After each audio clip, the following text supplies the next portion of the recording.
রংপুরে উপজেলা নির্বাচনের প্রচারণা খবর জানাতে সরাসরি যুক্ত হচ্ছেন সহকর্মী মাজেদ মাসুদ। কথা বলবো তার সাথে। মাজেদ, তাপপ্রবাহের মধ্যে ভোটের প্রচারে প্রার্থীদের তৎপরতা কেমন দেখছেন, বিস্তারিত জানাবেন। দিশা, আসলে তীব্র তাপপ্রবাহের কারণে মানুষজন যেমন সড়কে বের হচ্ছে না বা ঘরের বাইরে খুব বেশি বের হচ্ছে না, সেদিক থেকে প্রচারণায় কিছুটা বিঘ্ন ঘটছে। প্রার্থীরা আসলে তাপপ্রবাহ উপেক্ষা করে ভোটারদের দাঁড়ে দাঁড়ে যাচ্ছেন, কেননা আজকে প্রচারণার প্রথম দফার যে নির্বাচন সেটি ৬ষ্ঠ দিন আজকে।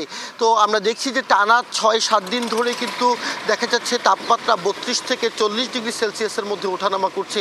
ফলে যারা কৃষক থেকে শুরু করে দিনমজুর বা সব শ্রেণীর মানুষ, সব পেশাজীবীর মানুষ কিন্তু ঘরের বাইরে খুব একটা বের হচ্ছেন না।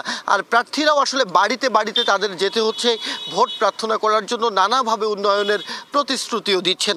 আমি এই মুহূর্তে রয়েছি রংপুরের পীরগাছা উপজেলা পরিষদের যে নির্বাচন অনুষ্ঠিত হচ্ছে সেখানে রয়েছি। এই জায়গাটির নাম হচ্ছে সাত দরগা তেঁতুলতলা। এখানে এসে দেখেছি যে মোটরসাইকেল মার্কার যিনি প্রার্থী রয়েছেন আব্দুল্লাহ আল মাহমুদ মিলন, তিনি কিন্তু প্রত্যেকটি বাড়িতে বাড়িতে যাচ্ছেন এবং ভোটারদের সাথে গণসংযোগ করছেন। নানা উন্নয়নের প্রতিশ্রুতি দিয়ে তিনি ভোট প্রার্থনা করছেন। একাধারে দীর্ঘ সময় ধরে তিনি আওয়ামী লীগের এই উপজেলা সাধারণ সম্পাদকের দায়িত্ব পালন করছেন। গেল ২ বার তিনি উপজেলা পরিষদের নির্বাচন করেছিলেন, সামান্য ভোটের কারণে নির্বাচিত হতে পারেননি। এবার কিন্তু দেখা যাচ্ছে যে মোটরসাইকেলের বেশ ব্যাপক একটি জোয়ার উঠেছে বলে তিনি দাবি করছেন। সরাসরি তার সাথে কথা বলবো। জনাব আব্দুল্লাহ আল মাহমুদ মিলন, একটু জানতে চাই প্রচারণায় আসলে কি প্রতিশ্রুতি দিচ্ছেন, ভোটারদের সাড়া কতটা পাচ্ছেন এবং সব মিলিয়ে নির্বাচনী পরিবেশ কতটা দেখছেন? ধন্যবাদ ডিবিসি নিউজকে এবং আমার পীরগাছার সকল জনগণকে। আসলে আমি তো ২ বার নির্বাচন করেছি, গতবার আমাকে হারিয়ে দেওয়া হয়েছে। এজন্য আল্লাহ প্রত্যেকটা মানুষের মনে এবার আমার জন্য সিম্প্যাথি, দয়া, সহানুভূতি সৃষ্টি করে দিয়েছে। আর আমার দলের আরও একাধিক প্রার্থী আছে, তারা নতুন।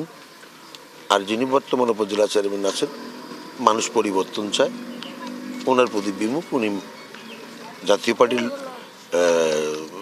প্রার্থী হিসাবে, জাতীয় পার্টির চেয়ারম্যান হিসাবে উন্নয়ন করতে পারেনি। এই জন্য মানুষ পরিবর্তন চায়।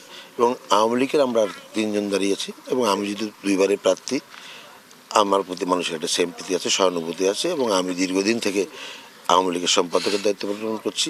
আমার এই এলাকার কনস্টিটিউশনের এমপির সাথে আমার এমপি সকল উন্নয়নের সাথে আমরা জড়িত আছে। আর যারা আছে তারা নতুন প্রার্থী হিসাবে জনগণ আমার পক্ষে।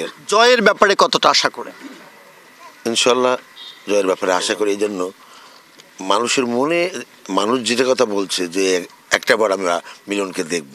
অনেক ধন্যবাদ দিশা। আপনি শুনছিলেন যে আসলে এই উপজেলায় কিন্তু মোট ১৪ জন প্রার্থী রয়েছে। এর মধ্যে ৪ জন চেয়ারম্যান প্রার্থী, ৪ জন পুরুষ ভাইস চেয়ারম্যান এবং ৬ জন নারী আসনের ভাইস চেয়ারম্যান প্রার্থী রয়েছে। মোট ২,৮১,০০০ ভোটার রয়েছে। তো সব মিলে আমরা দেখছি জাতীয় পার্টির একক প্রার্থী থাকায় সুবিধা নেবার চেষ্টা করলেও ভোটার এবং আওয়ামী লীগের লোকজন সবাই আসলে কেন্দ্রে যাওয়ার প্রতিশ্রুতি দিচ্ছেন।